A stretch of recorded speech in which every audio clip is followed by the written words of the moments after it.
Let's see, there's an extension called Voice Control for ChatGPT, a browser extension that allows us to interact with ChatGPT using voice on the computer.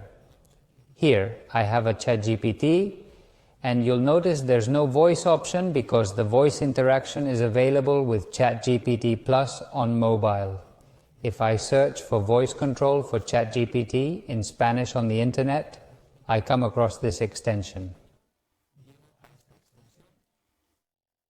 Alright, I'm going to click here to refresh because it will show as disabled since I've disabled it to demonstrate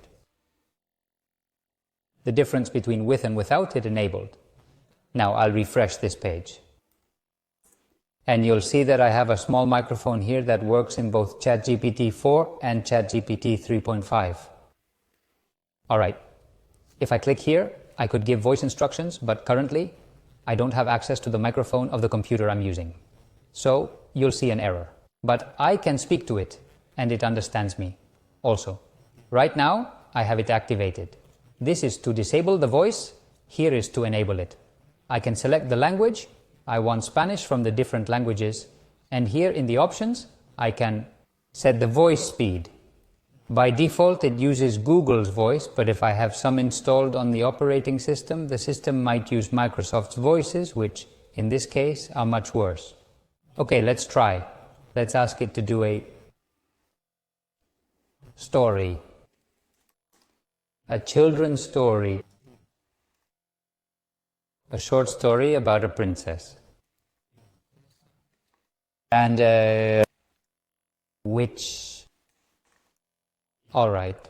It starts generating it. And as soon as it's ready, as you can see, it starts reading it with Google's voice. We're hearing it in the background. I can disable it or ask it to read it again, and here I can mute the audio. Or I click. Look here, I can tell it to read it or not to read it.